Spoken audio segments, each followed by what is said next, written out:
It's Holocaust Memorial Day, and we will have a Holocaust Memorial Lecture. My name is Victoria Hitterer. I am Associate Professor of History at Millersville University.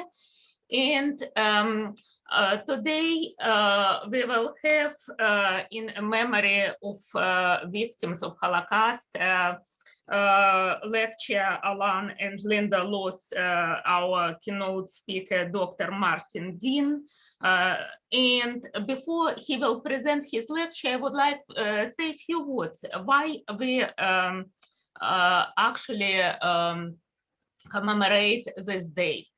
This is Israeli Holocaust Memorial Day, and in this day, in 1943, began Warsaw Ghetto Uprising. People who were in Warsaw Ghetto knew that they doomed, but they decided to die as heroes, not like ships on the slaughter. And the vast majority of them perished. Only 60 people survived from over 300,000 people who was in the ghetto. And in memory of these people, now in Israel and in other countries, people hold some memorial ceremonies and lectures in this day.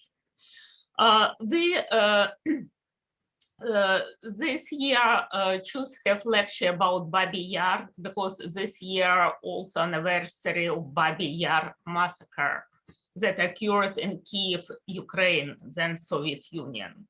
Then during 2 days were killed over 33 by different calculations from 33 to 100,000 people, Jews, and Gypsy or Roma people, and also were killed other people, prisoners of the war, mentally ill people. We commemorate these victims of Holocaust also. Before start the lecture, I would like introduce our Dean of School of Humanities and Social Studies, Yeva Zacher, who would like say a few words about future of the Holocaust Conference at Millersville University. Please, Yeva Zacher. Thank you, Dr. Kitterer. Good afternoon. My name is Yeva Zacher, as Dr. Kitterer just mentioned, and I serve as the Dean of the College of Arts, Humanities, and Social Sciences here at Millersville University. I'm delighted and grateful to be able to have this opportunity to join you here today and to thank you for being at today's P. Allen and Linda Loss keynote lecture, which is part of the Millersville University's Conference on the Holocaust and Genocide. It's my great pleasure to thank our generous donors, Allen and Linda Loss, for their support to this lecture, as well as the future activities of Millersville University's Conference on the Holocaust and Genocide. I hope that Mr. Loss is here today. I haven't checked it yet, but he was planning to be here. So on our behalf, on the college's behalf, thank you for your support. I want to also thank Dr. Martin Dean for bringing his research to Millersville. And of course, I'd like to thank Dr. Victoria Kitterer for her efforts in putting together this very important event. As I mentioned, today's lecture is part of Millersville University's Conference on the Holocaust and Genocide. I'm happy to let you know that after a brief hiatus, our faculty are now engaged in active planning for a full year of events under the umbrella of the Millersville's Conference on the Holocaust. The conference will return on an annual basis. However, it will not be just one singular event. In its new format and approach, the conference will unify a diverse and engaging set of activities that will preserve the memory of the Holocaust, educate the students and broader public. It will train teachers and engage scholars. In the fall of 2021, the conference will host multiple days of teacher workshops focused on the themes of effective teaching about the Holocaust and genocide. In the spring of 2022, the conference will address the theme of remembrance of the Holocaust through fine and performing arts. The spring events will consist of keynote lectures, art exhibit, university theater play performance, music concerts, and poetry events. So I invite you to follow the unique and impactful activities that we're planning as part of the conference, and I hope to see you participating in as many of these events as possible. And so I'm happy now to turn the stage back over to Dr. Kitterer to continue with our event. Thank you so much. Thank you very much, Dr. Zacher, and I really appreciate that the conference will continue. And I would like to introduce right now our keynote speaker, Dr. Martin Dean, who received his PhD in European history from Queen's College, Cambridge. He worked as a researcher for Special Investigation Unit in Sydney, Australia, and a senior historian for Metropolitan Police War Crimes Unit in London. As a researcher scholar at US Holocaust Memorial Museum, he was a volume editor for Encyclopedia of Camps and Ghettos. His publications include a Collaboration in the Holocaust 2000 and Robbing the Jews, year 2008. This publication won a National Jewish Book Award in 2009. He is based in Washington, D.C. and works as a historical researcher for Babyn Yar Holocaust Memorial Center, and as adjunct professor teaching courses on Holocaust studies and World War II at King University, New Jersey. His ongoing research project is an analysis of Babyn Yar massacre, combining aerial photography, ground photographs, and witness testimony. Today, Dr. Martin Dean will present his lecture, Following the Evidence to Babyn Yar. Please, Dr. Dean. Thank you very much, Dr. Kitterer and Dr. Zacher. It's a great pleasure to be back here, or to at least be talking to the students and faculty at Millersville. I've been to Millersville on at least 4 occasions, I think, for the annual Holocaust conference, and I'm very pleased to hear that it will be active again very soon. And I'm particularly pleased for the invitation, the kind invitation you've extended me this year. As we discussed, this year is the 80th anniversary of the massacre at Babyn Yar in September 1941, and there will be a lot of events, obviously, in Kiev. What we've been doing the last couple of years is looking in quite close detail at the location where these events took place, and I'm going to take on a rather strange journey today back in time to see how some of these places look like just before or just after the events, some actually during the events, and to sort of reconstruct the route that the Jews were forced to take on the way to Babyn Yar.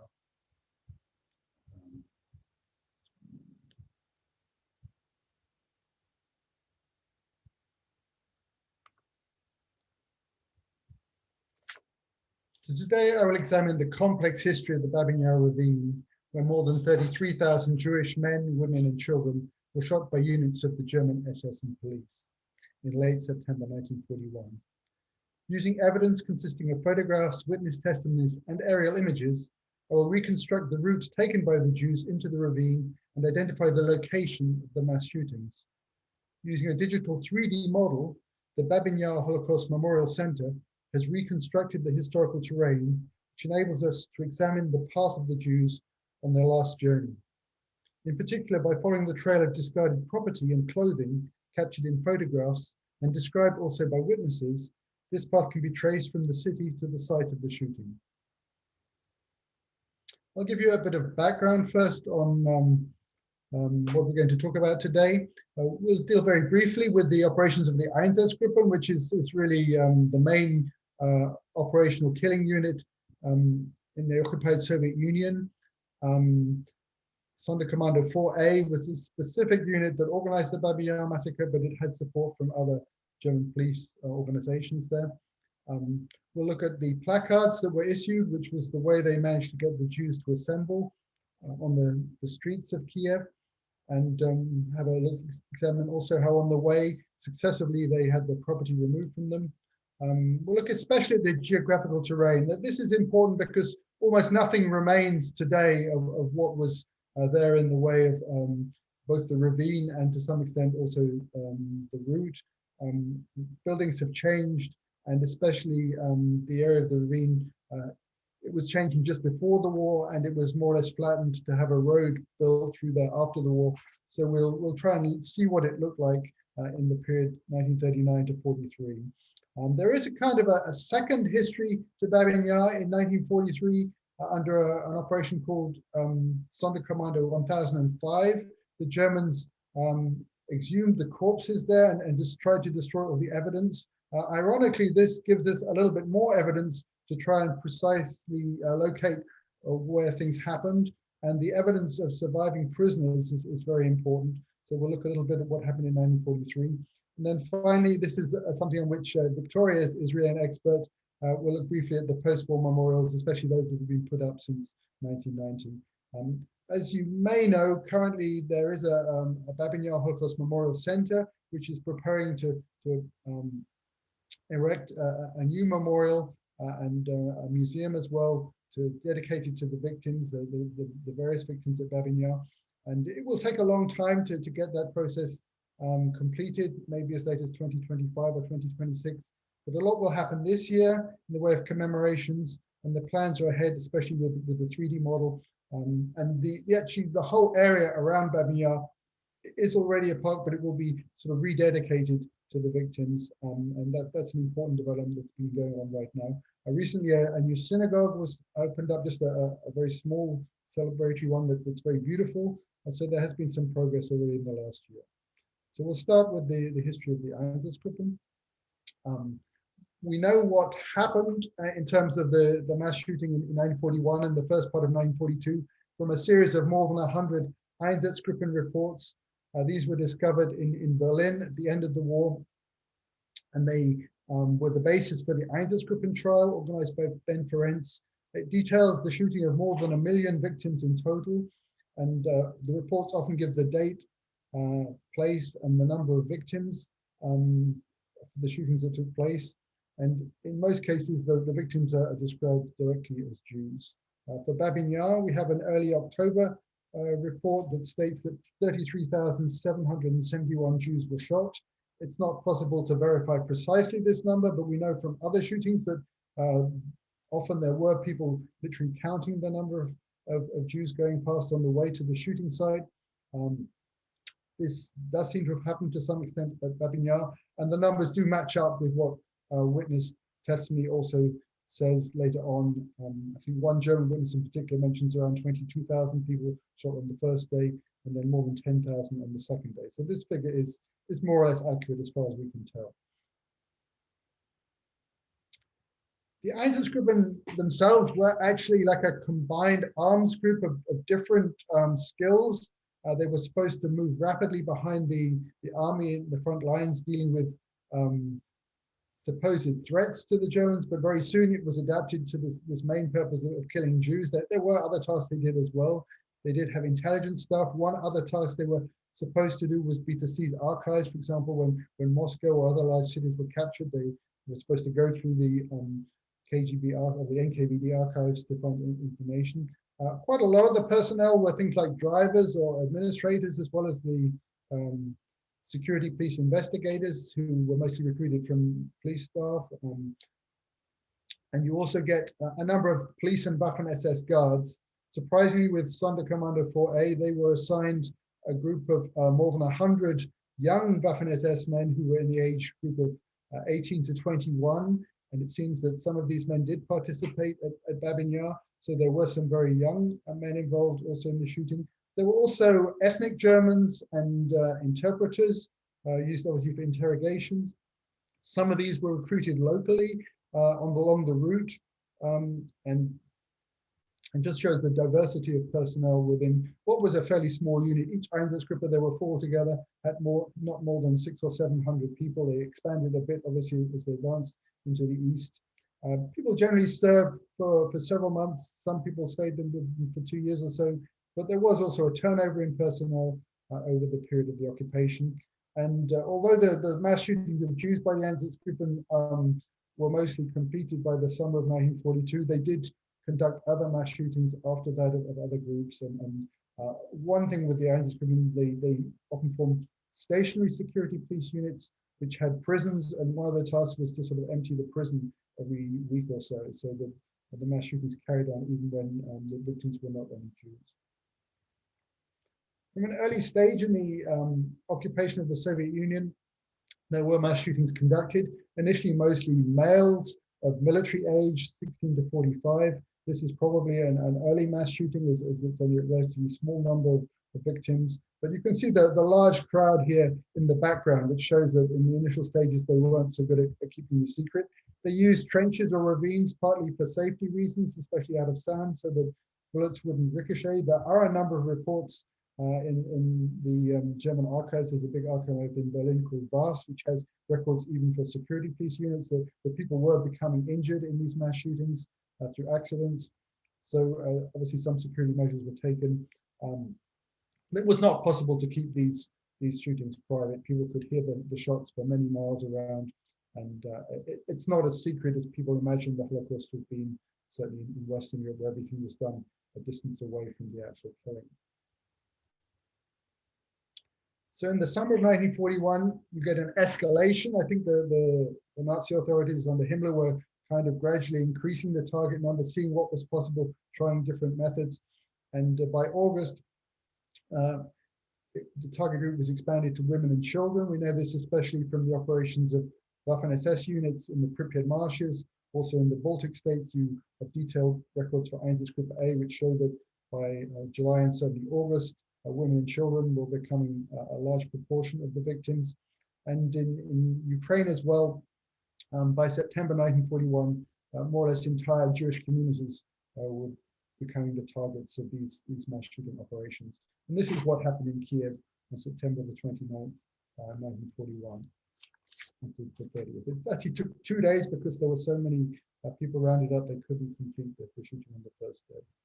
We'll look a little bit at the Kamenets-Podolsky mass shooting, which took place a little bit earlier. Among the victims here were also Hungarian Jews.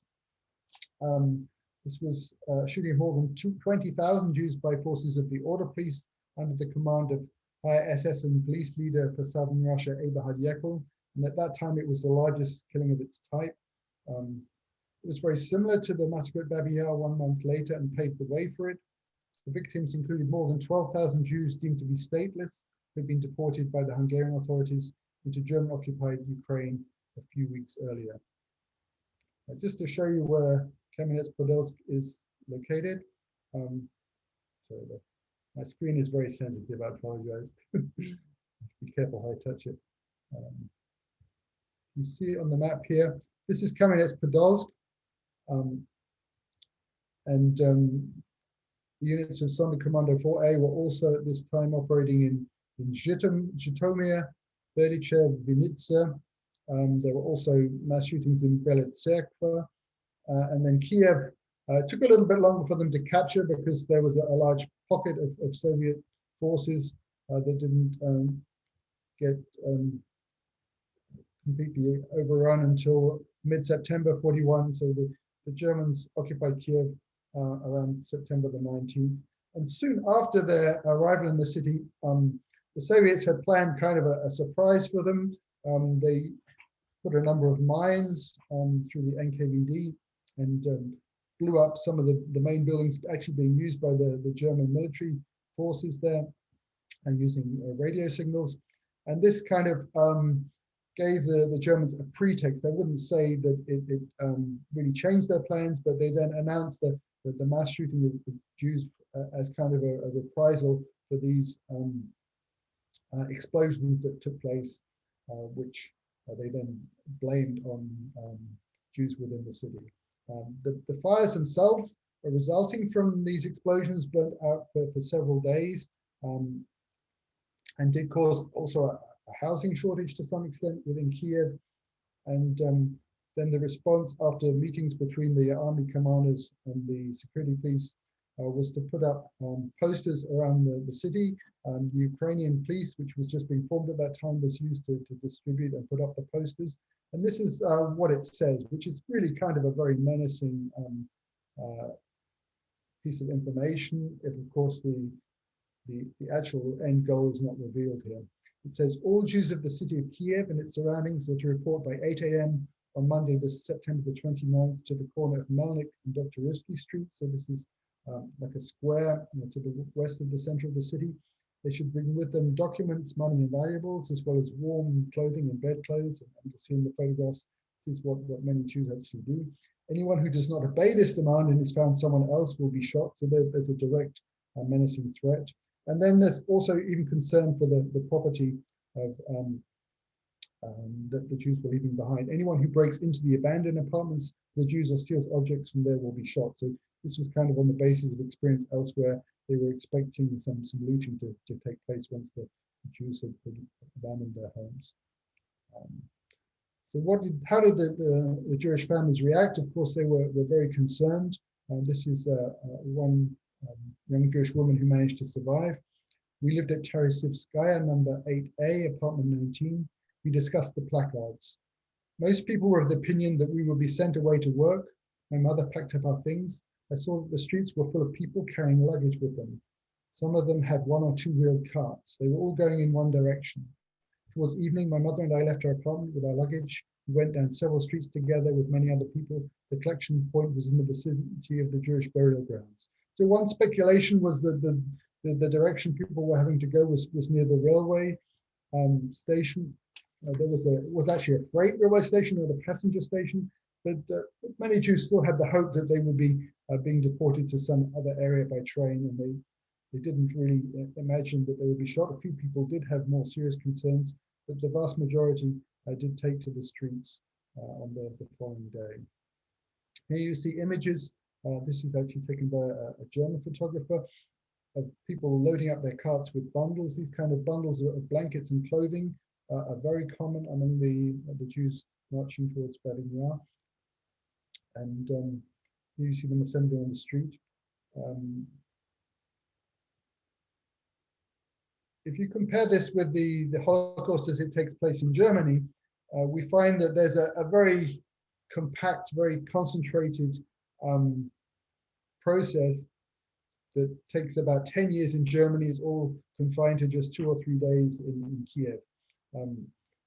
Raoul Hilberg, in his monumental work on the destruction of the European Jews, he defines the 4 main stages of the Holocaust as first definition, then concentration, confiscation, and destruction.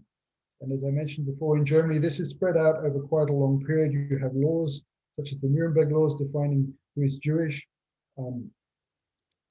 You have restrictions on where Jews can live, and then eventually the deportations, which involve also confiscation from a very early stage in the Holocaust in Germany, and then destruction is then mostly at the killing sites in occupied Poland and obviously Auschwitz, but also the other gassing sites, Treblinka, Sobibor, Chełmno, Treblinka, and Belzec.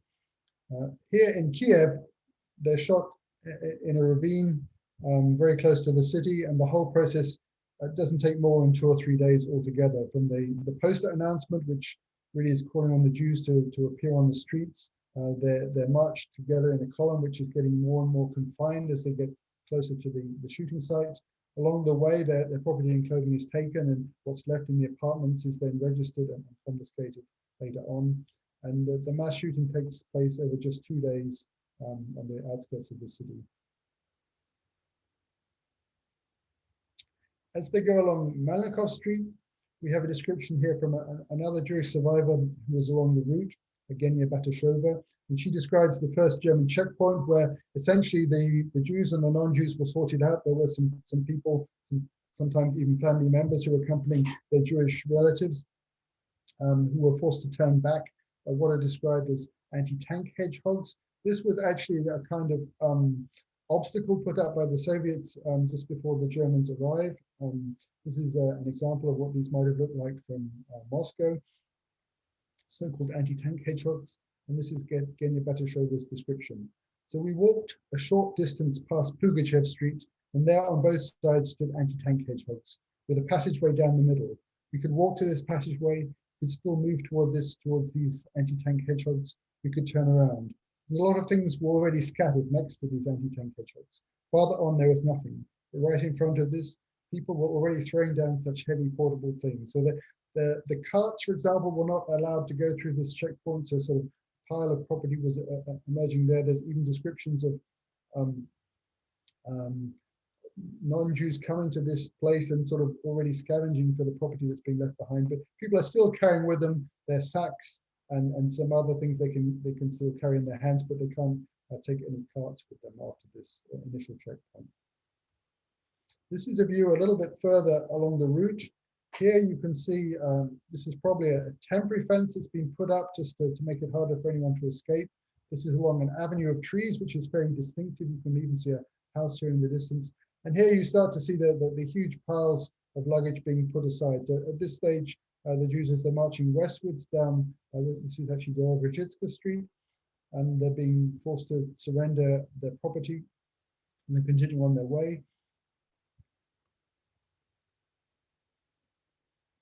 And we also get descriptions that there was a very large-scale investigation by the German authorities in the 1960s.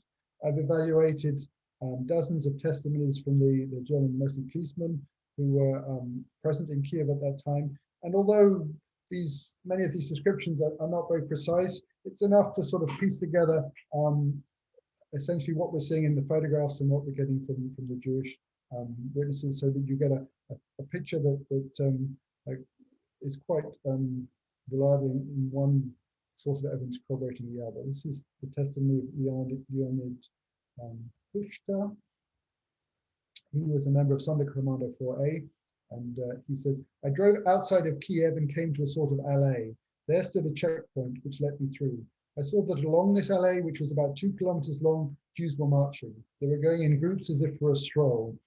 On the left lay an enormous amount of luggage." So that's what we saw in the picture. "The area of the pile on which the luggage lay was about 3 meters wide. The pile was 2 meters high. It looked like a very high pile of potatoes. The Jews threw their luggage onto this pile, I assume. At the end of the alley, I think on the right, there was an open area. There on the right, there were tables where the registration took place."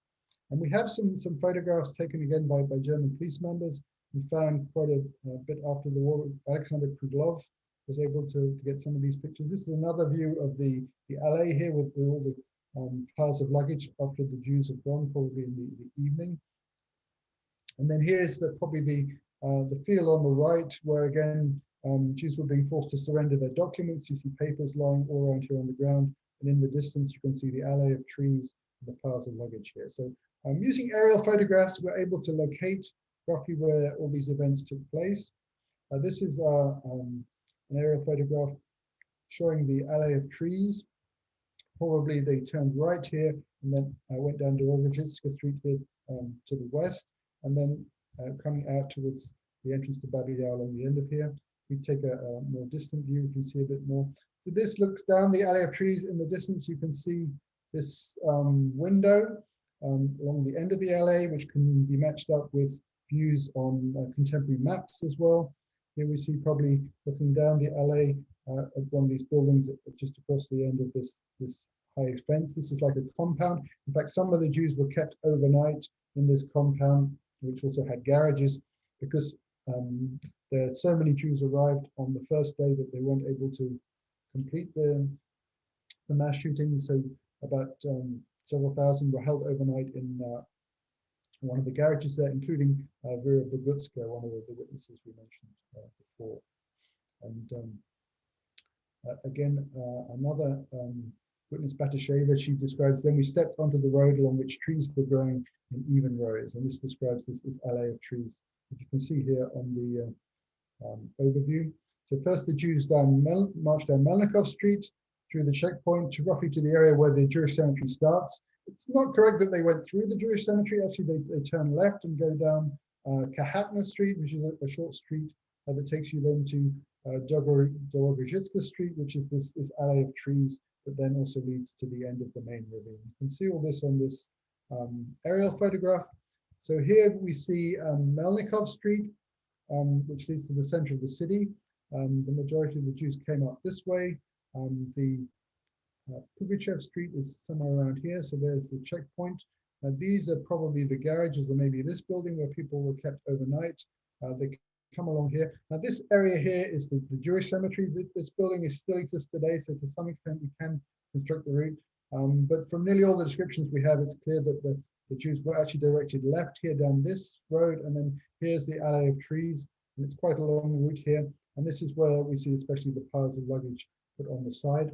From here, it's not completely clear which route they take, but we know from other photographs that piles of clothing were deposited here just before the shooting, and through careful comparison of photographs, both before, during, and after the war, I was finally able to confirm that most of the shooting appears to have taken place in this long side ravine of Babyn Yar. So this is the main ravine along here, but this is the side ravine, which is obviously further from the city, would contain the sound of the shooting much better, and it seems this was the main area where the shooting took place. We're not quite sure the route they took from here. Some were put onto trucks, probably around here, and transported along this road, then probably down into the sand quarry via a truck here. It does seem that vehicle access was possible into the sand quarry this way, and this does happen also later on in 1943. It's probable that the majority were then taken either along Babyn Yar this way, or possibly along the top here and then down across here. There is description of what is described as a gauntlet, where German police and possibly also Ukrainian auxiliaries were beating the Jewish women and children and the men as well, just before they get to the sand quarry. It's described by at least a couple of witnesses, but it's not possible to locate it exactly, but it does seem it's probably when they're going down into a dip and up the other side to sort of hurry them along their way. There is an account by one survivor that he managed to escape down a side ravine, which does seem to indicate they were moving up this main ravine and possibly able, if they weren't, people weren't watching, to escape down one of these side ravines, but the precise details are not clear. But that does seem to support the argument that they were marching up this main ravine here to get to the sand quarry. And this was actually one of the hardest part of the research, was to determine where this photograph was taken. The main problem in terms of proving that was that the sand quarry itself was a temporary phenomenon. It didn't exist in the 1930s, so it's not on the pre-war maps. Even the 1924 geographical survey, which has been used to create the initial 3D model, has absolutely no trace of the sand quarry. What I found from research of earlier photographs was that previously, around the time of the end of World War I, sand was being extracted further up from the ravine, closer to the Dnieper River by rail. There was kind of a railway bit built into the ravine, and literally sand was taken from the sides of the bottom half of the ravine onto the railway trucks and transported away. It was probably used for the building of making bricks. There's a big brick factory that also plays an ominous role in the history of Babyn Yar in the 1960s, when there's a terrible flood of the Kurenivka district because of waste from the brick factory. But in the interwar period, at some stage they shift the extraction of sand from around Kurenivka to this part of the center of the ravine. I think the reason is because they start using mechanical diggers and trucks that are more mobile. They can work faster and get more sand. So this area around here, just between the two branches of the ravine, is a sand quarry that's really excavated probably in the period, certainly 1938, 1939. And so it's a new feature that wasn't there before. But fortunately, there is another good map with elevations on it from 1950 that does show the sand quarry, so we're able to use that to reconstruct it. We now have it in the 3D model, so we can also get a kind of aerial photograph of where the clothing was deposited. So most of the Jews were forced to undress in the sand quarry. This is confirmed by witness statements and also by these photographs taken by the propagandist photographer Johannes Haler.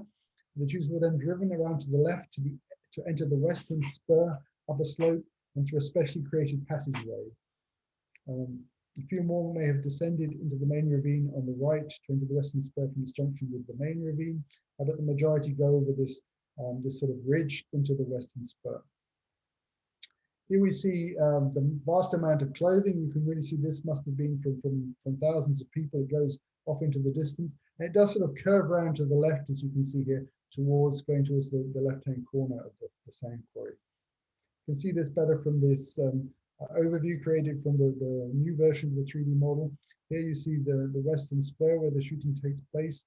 And this is sort of an overhead view of where the clothing is laid out. And I think the Jews are entering this way from up the main ravine and going down here into the sand quarry. Then this is where they're forced to undress. And then they go up a steep slope here and enter the shooting ravine through this notch here. And then there are shooting squads on both sides, right up and down this ravine, maybe as many as 3 or 4 different squads operating. It's possible that some are going down this way and entering that way. That would enable there to be 3 different routes so that none of the Jews going to the shooting site having to go past other actual shooting. So that seems to make the most sense logistically to try and reconstruct what happened. We do have some descriptions of at least 3 shooting squads operating, and also that some are around the bend, which is probably in this part here, the steeper part of the ravine. So this is one of the police battalion members. He says, in the afternoon hours, we were brought in the direction of the execution site. It was similar to a sand quarry.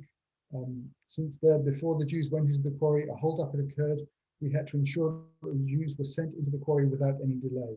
We also did this successfully. In the ensuing hollow, there were throngs of assembled Jews.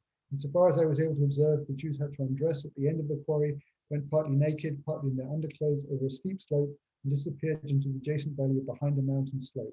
From there, one could hear shooting. So all these different descriptions seem to corroborate the geographical evidence we're seeing. This was the hardest part, was really locating the difference between the western spur you see here and the main ravine, which for some historians, they thought this was the area where the shooting took place. And we have a surprising silent witness, which is this tree on the top of the ridge. So if you look down the main ravine, you can see this tree clearly against the skyline. This is probably the edge of the sand quarry here. This is a photo taken after the war. Another post-war photo also shows the same tree. Now, initially, you can't see the tree in this photo, but if you focus in on the same ridge, because it's from a different angle, you don't see the tree because of the trees behind it.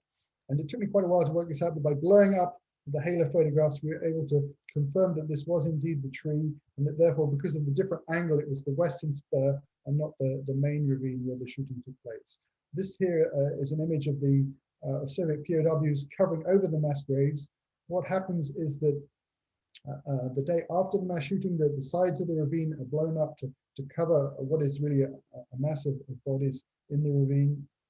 And then these Soviet POWs are being forced to sort of smooth over the ravine to make it look as if nothing had happened. But if you look carefully, the sides of the ravine here have got sort of different colors, which probably reveal the sides having been blown up. This is newly revealed earth. And just the mass scale of this shows that quite a big operation is taking place. These photographs were taken by Johannes Haller just one day after the massacre at the beginning of October in 1941. So here again, we can see the post-war photos. This is the view again. One German witness says he was sort of standing on a bridge. I think he's referring to the view from this road, and we'll give his description of what he sees, which sort of very closely corroborates what you can see here. Here's the close-up of the tree.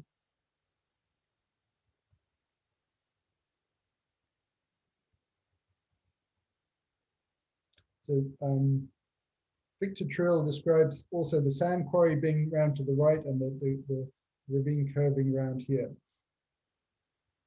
when he's standing on what he calls the bridge. Once again, you see the close-ups, and this is the other key feature. So the actual aerial photograph that proved most useful was 1943, but that has some advantages because it also shows the sand quarry here, and these are actually the bunkers created for the prisoners who were doing the exhumations in 1943. So we'll look at that in a moment. Most of the shootings took place along this western spur. This is one possible outline of where they took place. The sand quarry itself would be about here. and then it would be most along here. This would be where the shootings took place and where the bodies were located. But because of the exhumations in 1943, of course, the bodies no longer exist there now. So Herman Lass was another police officer present near the site, and he also went up from the undressing spot up the small hill to the edge of the ravine. He says the ravine was about 10 to 12 meters deep. In the ravine were lying tens of thousands of corpses on top of each other. They were all naked. I can reconstruct the shooting process as follows. On the edge of the ravine stood SD men who formed a chain down to the Jews in the clothing deposit area. The Jews from the clothing deposit area had to go past these SD men. So it's describing the same process of groups being escorted up into the ravine, and then the shooting takes place mainly in the bottom of the ravine. It's only later on in the evening that a few Jews are killed from the edge of the ravine, because it's just really not possible to operate in the bottom anymore at that stage. So here you see the so-called notch, which is the access point from the sand quarry up a slope here into the western spur. This berm you see here was actually created later in 1941 in an attempt to sort of stop parts of the human remains from washing down lower into the main ravine. And here you see the curving round to the right. Look one more time down here again, you can see it curving around to the right here. And this is where Victor Trill, who was another driver for the Sonderkommando Foyer, this is what he describes. Looking from the bridge, the depression made a turn to the right, where behind this curve, a large round depression in the ground was located. It's possible that this comprised a former sand quarry or sand gravel pit. In this pit, there were also countless people who I can safely assume were all Jews. Also in this pit were mountains of clothing of all sorts. The execution was now starting again. The Jews standing in the pit had to take off all their clothing. They were then driven in groups of 10 or 15 into the dried up riverbed. So this is a possible layout of where the shooting may have taken place at different times. It probably moved along the ravine, as Trill himself describes at one point. They sort of working backwards away from the end of the ravine, filling it up that way. There were probably two more shooting spots down here to the left. Some Jews may have gone down this way, so you have at least sort of three different access points to the shooting point. It was mainly this would be for reasons of the Germans not wanting to shoot at each other, of course, in this narrow ravine. So nearby, in 1942, the Sieretz concentration camp was erected. It's not quite clear why they chose this site, but it had been a former military barracks. That was probably the main reason. It was very close to the mass shooting site, and most of the prisoners confined here were actually non-Jewish, people arrested by the Gestapo during the occupation period. These are the strange sort of huts used to accommodate the prisoners. There were about 100 Jews were in the camp around 1943, and those Jews were the main group chosen to conduct the exhumations in 1943. Here we see again the picture of the sand quarry in 1943. These are two bunkers that were sort of actually barracks that were sort of built into the sand and then covered over with the sand. The idea was to make it almost impossible for the prisoners to escape. They also had to wear shackles while doing this work. And here you see what I think is the shadow of a guard tower. This is described by several of the German guards who worked guarding these prisoners, and also by some of the Jews who escaped. They said that the guard tower is directly opposite to the entrance to these two bunkers. So surprisingly, this aerial photograph, when examined closely, seems to very closely corroborate what the prisoners are saying. And here would be the entry point into the western spur, which is here. The prisoners had to go into this western spur and did most of the exhumation work there. There were actually about 8 or 10 different sites where they had to exhume bodies, because after September 41, the shootings continued in smaller groups, mainly prisoners taken from the Gestapo jail, although some were also murdered from the either from Roma camps close to Kiev or from the mental hospital towards Kirovivka. And just before the completion of the work, what they did is they exhumed the bodies using mechanical diggers and obviously hooks to pull out the corpses. The prisoners were then forced to pile them up onto makeshift funeral pyres, which were, for this, they actually had to take tombstones from the Jewish cemetery, a sort of further act of desecration. Tombstones were broken up and used to build these funeral pyres together with railings from the graves. So the Jewish cemetery itself in Kiev was desecrated in the process of the Germans trying to destroy the bodies. And as many as 60 different burning sites or funeral pyres were created. It's possible that these things we can see here might be these sort of funeral pyres. They're supposed to be about this area, about 8 by 10 meters across, with a number of stones, blocks at the bottom, with the idea that the air can get through and burn things. It's not confirmed that these are the funeral pyres, but definitely there was one close to the barracks in some description. So it's likely that this could be something like that. And just as the work was coming to an end, one of the prisoners heard that they were all going to be killed in the next day, so they escaped at night. It was really a miraculous event because when they'd been exhuming the corpses, they found keys and other things in the clothing of the Jews that had been buried, with some clothing still on them. And one prisoner found a key that actually matched the padlock to the main bunker in which they were held. It was just a gate, so he could unlock the gate, and they escaped at night. And about 15 of the prisoners did manage to survive the big manhunt that obviously took place afterwards. It took a few minutes for the machine gunners to open fire, so the 15 of the 200 or 300 prisoners at that time did manage to escape and survive the war. And from them, we know quite a bit about both the exhumation work and also where the mass shootings took place. This is one of these prisoners, showing what's the western spur. Again, we can see this ridge in the background, which sort of corroborates the other photographs we've been showing you. This is what it looked like in 1944, I think, or 1943, just shortly after the end of the war, or the end of the occupation.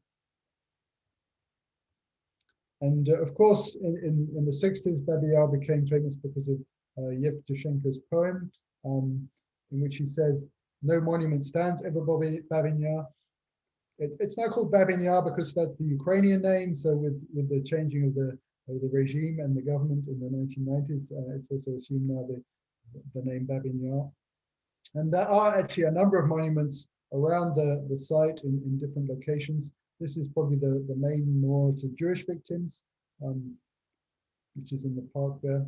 There's another impressive one to the Roma victims at Babyn Yar. But the aim now is to have actually a permanent memorial, a museum, obviously not on the exact site where people were shot and buried, but nearby, and to have a proper place, a proper memorial to the many victims of Babyn Yar, because after the Jews were shot, as mentioned, other local Russian, Ukrainian, Roma victims also suffered there. There's some of the literature you can take care of. And with that, I'll thank you for your attention, and thank Victoria for the kind invitation again. Now I'm ready to take a few questions from the chat. Victoria, thank you. Questions? Thank you very much. And there are two ways to ask questions for this wonderful lecture. One, put on the chat, and other raise hand, because I see that hand raise. You, Mackenzie, please unmute yourself and ask your question.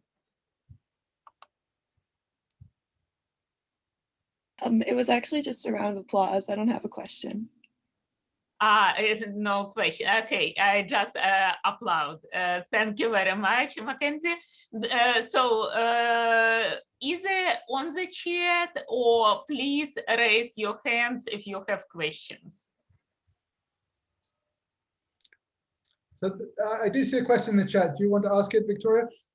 Yes, when the prisoner ran, was that on September 30th or days after?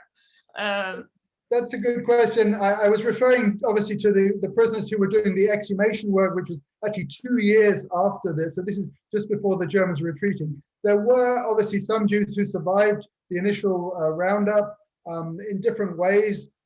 Some obviously wisely decided to turn back before they got to the sort of checkpoint, the point of no return. After that, it was obviously very difficult to get out because there was a guard of Germans surrounding them.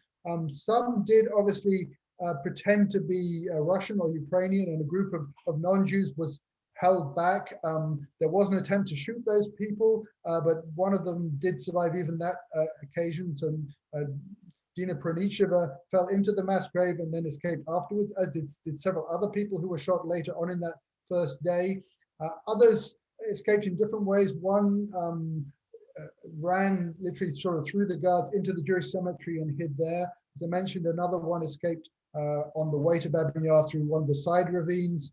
And these people still, of course, had to survive the whole occupation if they were able to tell their story. So we assume quite a few more people did survive at the time, but there were still 2 years of occupation. So the full number of people who evaded the Germans on September the 29th to 30th is not known. But the prisoner escape, that's a totally different event 2 years later. But the irony is it was on more or less the 2 years later, in September the 29th, 1943, exactly the anniversary of the mass shooting was when a group of probably as many as 100 prisoners escaped from the bunker, but again, of those, only about 15 managed to survive the occupation, and even 1 or 2 of those were then killed in the Red Army before the end of the war. So the odds of surviving were very small. The majority of people rounded up in September 1941 were women and children. Most of the able-bodied men had been evacuated or were in the Red Army. So there wasn't a great deal of resistance, but there were some acts of individual resistance along the way.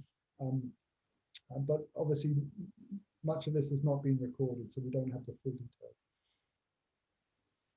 Thank you very much. I don't see more questions on the chat, but probably somebody would like raise a hand just to be sure that I see everybody. I try to go through, but I don't see. In this case, I would like provide also a few comments while people think about other questions. Hopefully we will have more questions. First of all, thank you very much. There were very interesting photographs that some of them, even I also researched this topic so first time. And of course, Jews that we saw on photograph or Jewish belongings, it like last evidence about existence of these people. And I would like also explain, because I see that among audience, many of my students, why Jews cannot resist there. Because of course they were taken by surprise, and they thought that they go into evacuation. They did not think, of course, that they're going to be killed. This is why they come with all their belongings. And also majority of them were women, elderly people, and children, because men were mobilized on the front. This is the difference between Warsaw Ghetto, where significant number young Jews who still can fight and resist, in Kiev, where people were absolutely unprepared and were taken by surprise. And as I said, men were mobilized to the army, so women, children, elderly people really could not resist. And as we heard, very few escape. I think originally escaped like 20 people of Babyn Yar, and the rest were killed by Nazis and Ukrainian, Russian collaborationists who help identify Jews in the city and bring them to the place of execution. Do we have more questions?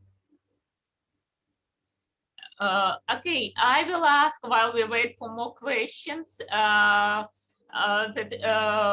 Dr. Martin Dean tell us a little bit more about future museum of Babyn Yar. What will be built in Babyn Yar in the near future?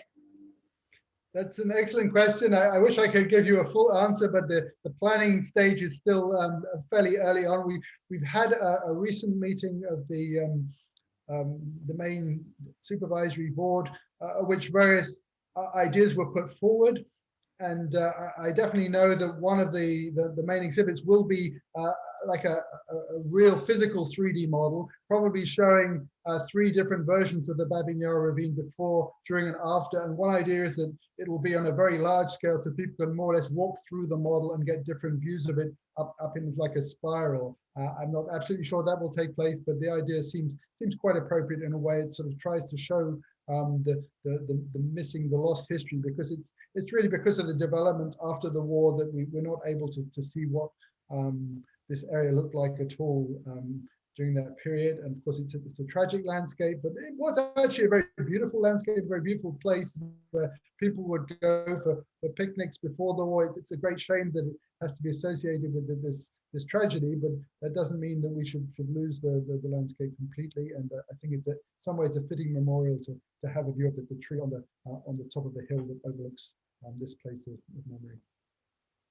I thank you very much. I see another question from Andrew Geer, who asked, were there efforts to conceal or deny what occurred at Babyn Yar? So whether there were any denial, please, Dr. Martin-Dean.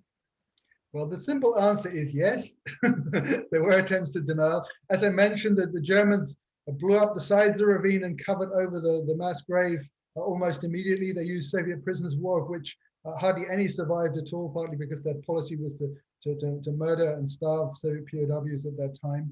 And then again in 1943, what happened was, I think the Soviets did start uncovering some mass graves, even in their offensive in 1941-42. They uncovered the first few and started making propaganda about it. This happens again in 1943. I think at Kharkiv, they were unable to sort of complete the covering up of the evidence there. So, or certainly it may actually have been Rostov. I think Rostov was a bigger one that the Soviets made propaganda about. So we know that the Germans who had the task of covering up the evidence knew about these propaganda efforts, and that sort of forced them to sort of redouble the efforts. Global, the man who organized the mass shooting at Babyn Yar, he was given the task of organizing the covering up of the evidence. He was really in charge of Sonderkommando 1005. He knew where the graves were, and to some extent supervised personally the exhumation work. And it didn't just happen at Babyn Yar. It was literally hundreds of the mass graves in Eastern Europe and the occupied Soviet territory. They made these efforts in the Baltic states, in Belarus, and then even in Poland. They didn't find all of the graves because they couldn't necessarily find the right people who've been in charge before. So a few were not, but in many places they did do this exhumation work.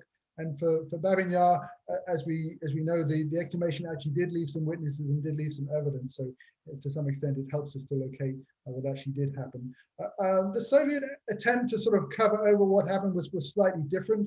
Their main concern was really they didn't like the idea of the Jews being somehow a special class of victims. So they always stressed Soviet citizens as the victim group.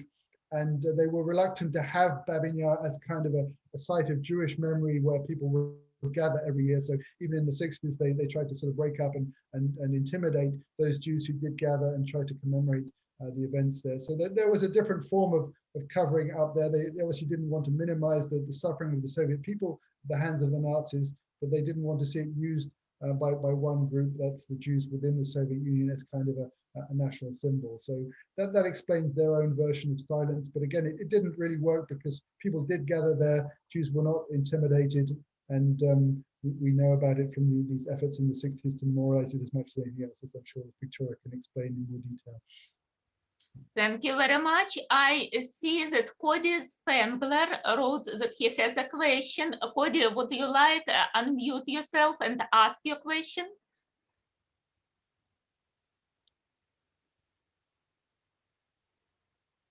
Sorry, yes. Can everybody hear me? Yes, we hear you well. Okay. Yeah, I was during the exhumation process. You had mentioned about the prisoners being shackled, and I was curious how much manual labor was forced upon them before using machinery.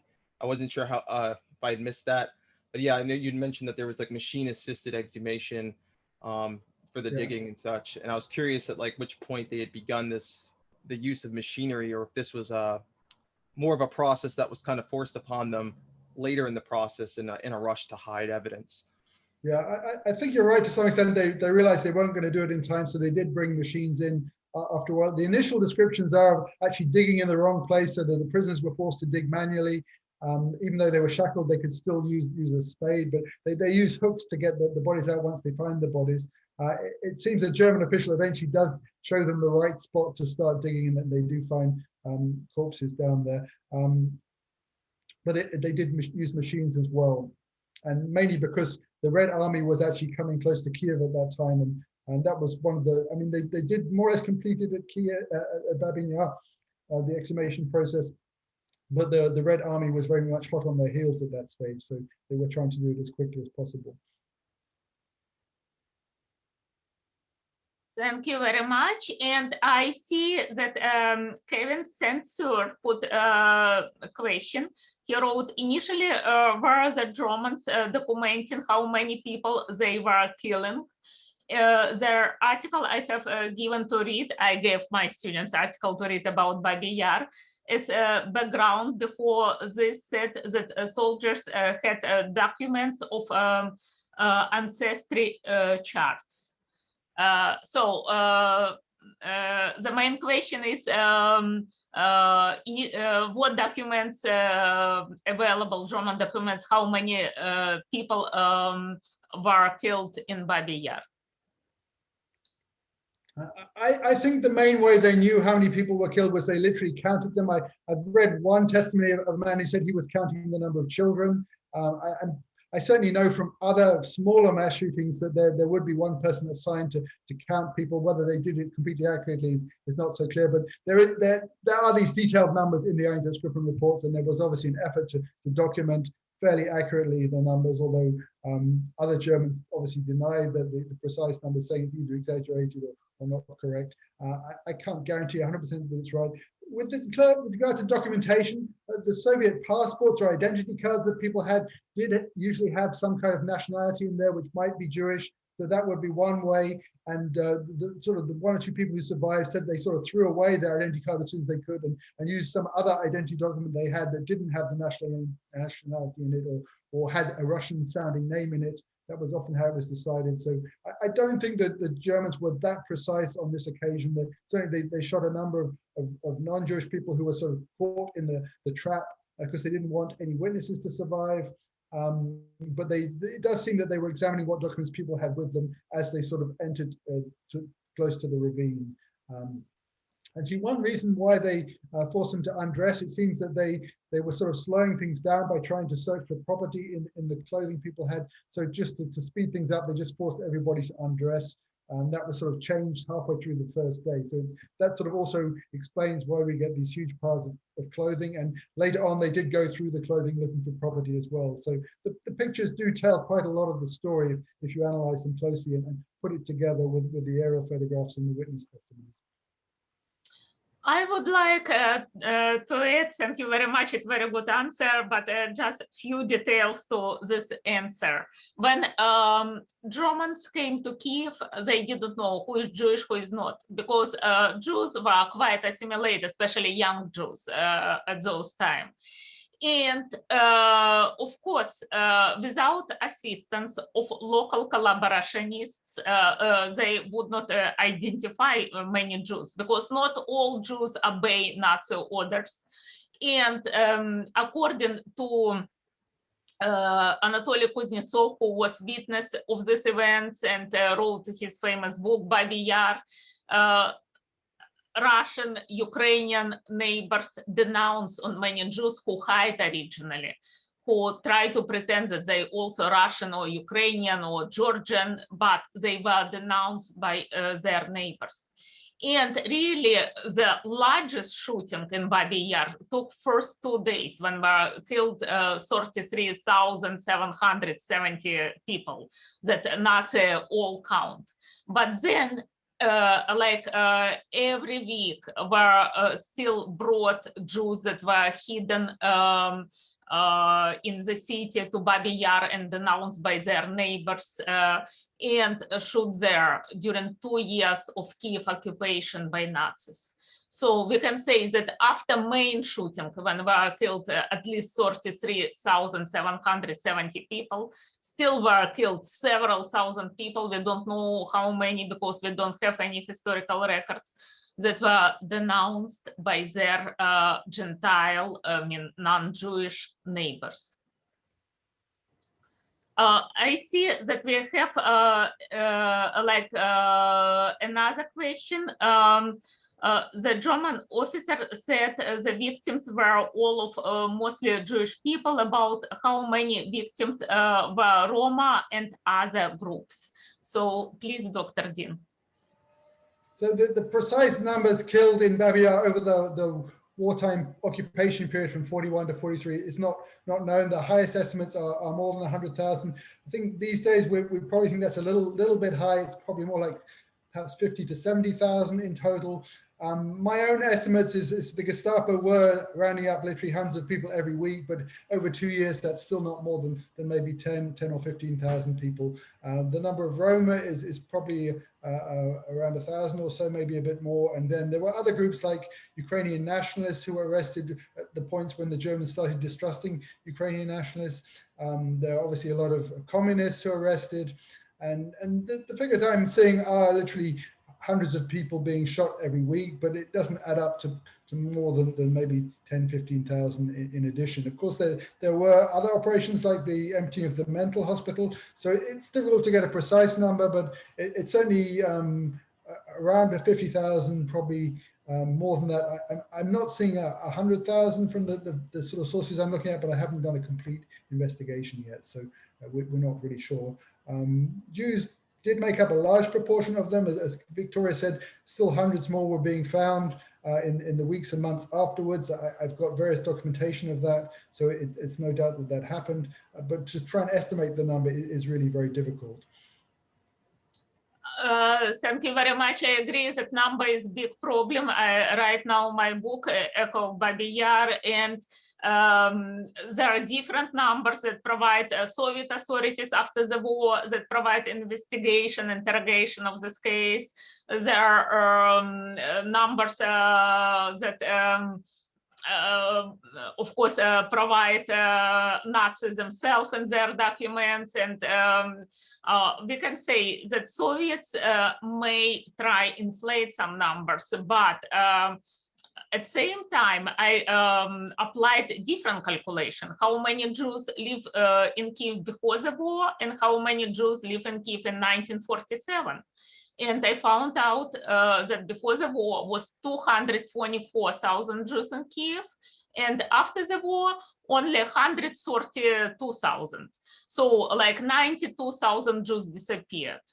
Where they disappeared, of course, most of them perished. Where they perished in Babyn Yar, or some perished on the front, or some may not return from evacuation because some Jews were in evacuation. We don't know, we can just guess. But yes, by different calculations, that's why I said that calculation very different. In Babyn Yar perished the smallest number that provide a Nazi number, 33,771 people. And the largest reliable number, I would say, about 100,000 people. Majority of them were Jewish, but also were prisoners of the war, Roma, mentally ill people, members of the underground movement. So basically, yes, Babyn Yar become collective grave, but about, I think, 80% of victims who perished there were Jews, Kievan Jews. Just to clarify, there's another question in the chat.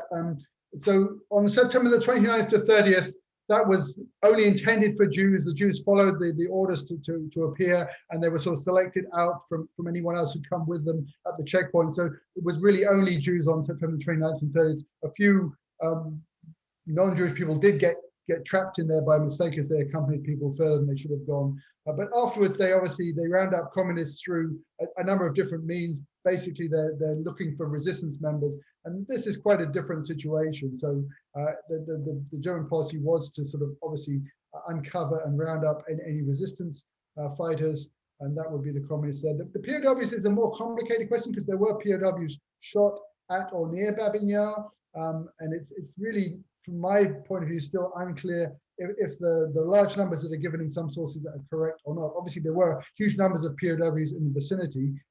Some were brought from a street, Kerosina Street camp within the city, and so there may be as many as 15 or 20,000 POWs murdered at Babyn Yar as well, but I'm still not 100% sure about that. We'd have to look at the evidence more closely. There was another POW camp in Donetsk to the west of Kiev where tens of thousands of POWs were murdered. So if you want to take Kiev as a larger area rather than specifically the western area around Babyn Yar, then you would easily get to more than 100,000 victims. So that's part of the confusion is are you talking just about the area around Babyn Yar, or are you including POWs who are killed to the east of the city as well? Yes, it's quite, I would say, complicated question because Serets concentration camp was next to Babyn Yar, and when somebody was shot there or died, their body also was usually delivered by other prisoners to Babyn Yar and thrown there. So they physically were probably shot on next street to Babyn Yar, and body still was thrown to Babyn Yar. And probably because of this, now, of course, going around Babyn Yar, big debates, whether it should be commemorated as a place of a Jewish tragedy or some Russians, Ukrainians claim that they are also killed some or buried, probably not killed, but buried some prisoners of the war who were Russians or Ukrainians. So from my point of view, all these people have become a victim of genocidal policies that provide Nazi in Kiev. But again, majority of victims, like over 80% who were killed in Babyn Yar, definitely were Jews. And this why this also the largest Holocaust site on territory of former Soviet Union, now territory of Ukraine, of course. I think we already exceed our time. We're supposed to finish at 1:10, right now 1:11. I would like to say thank you very much for a wonderful lecture to Dr. Martin Dean. Thank you very much for our wonderful audience. Thank you for Dean Eva Zacher that makes this lecture possible. Thank you for our donors that generously gave money for our Holocaust conference. And I hope that we will continue next academic year with new interesting events in Holocaust and genocide studies. Please keep follow our website, and we will put all announcements and recordings of this lecture on our website.